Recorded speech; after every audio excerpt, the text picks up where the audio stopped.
அனைத்து இந்திய அண்ணா திராவிட முன்னேற்றக் கழகத்தினுடைய ஆற்றல் மிக்க பொதுச் செயலாளர் அன்புக்குரிய அண்ணன் எடப்பாடியார் அவருடைய ஆணைப்படி மேலப்பாளையம் கிராமத்தில் மாவீரர் தீரன் சின்னமலை அவர்களுக்கு வீர வணக்கம் செலுத்துவதற்காக அனைத்து இந்திய அண்ணா திராவிட முன்னேற்றக் கழகத்தின் சார்பாக இங்கே நாங்கள் அனைவரும் கழக முன்னோடிகள் கழக நிர்வாகிகள் அனைவரும் இங்கே வருகிறோம். எங்களுடைய வீர வணக்கத்தை பொதுச் செயலாளர் சார்பாக இங்கே குறித்தாக்கி கொண்டிருக்கிறோம்.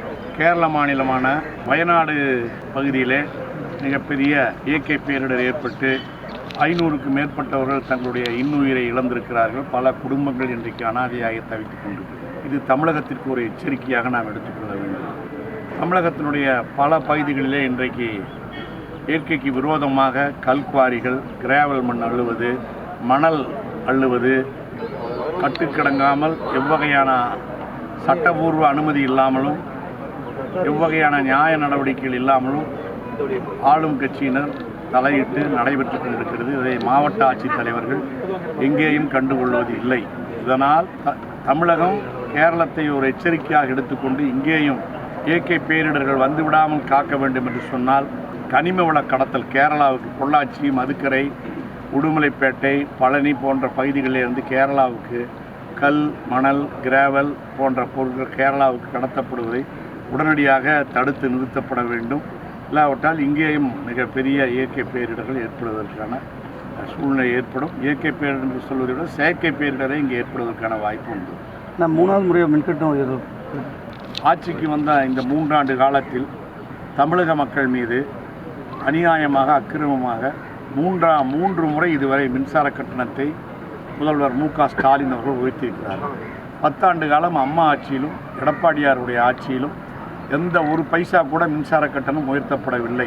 அப்போதைக்கு எதிர்க்கட்சி தலைவராக இருந்த மு.க. ஸ்டாலின் மின்சார பில்லை தொட்டாலே சாக்கடிக்கிறது என்று சொன்னார். ஆனால் அப்படி சொன்னவருடைய ஆட்சியிலே 3 முறை மின் கட்டணம் உயர்த்தப்பட்டு குறு சிறு தொழில்கள், பெரும் தொழில்கள் அனைத்தும் அழிந்து போகக்கூடிய ஒரு சூழ்நிலை ஏற்பட்டிருக்கிறது.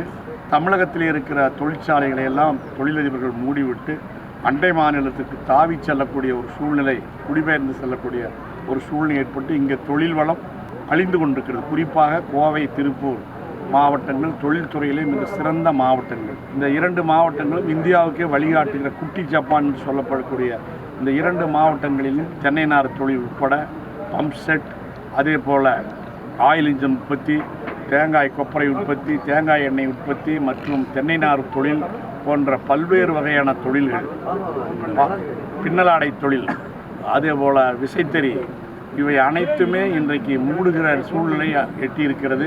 பல தொழிற்சாலைகள் மூடி அவை வங்கிகள் கடன் கட்ட முடியாமல், கடன்கள் கட்ட முடியாமல் நலிவடைந்த சூழ்நிலை ஏற்பட்டிருக்கிறது. இதையெல்லாம் தவிர்க்க வேண்டுமென்றால் உடனடியாக முதலமைச்சர் தமிழகத்திலே நடைபெற்று கொண்டிருக்கிற தொழில்களை, திருப்பூர், ஈரோட்டிலே நடைபெற்று கொண்டிருக்கிற தொழில்களை காப்பதற்கான ஆராய்ச்சி செய்ய வேண்டும். அமெரிக்காவிலிருந்து புதிய தொழிலை கொண்டு வந்து இங்கே சேர்ப்பதை விட உள்ளூரில் நடந்து கொண்டிருக்கிற தொழில்களை காப்பாற்றுவதற்கான நடவடிக்கையிலே முதலமைச்சர் அவர்கள் ஈடுபடுகிறார்.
மாவீரன் வீரன் சின்னமலைக்கு வீர வணக்கம்.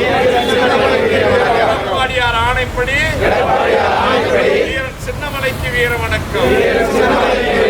சுதந்திர போராட்ட முதலாவது தியாகி வீரன் சின்னமலைக்கு வீர வணக்கம்.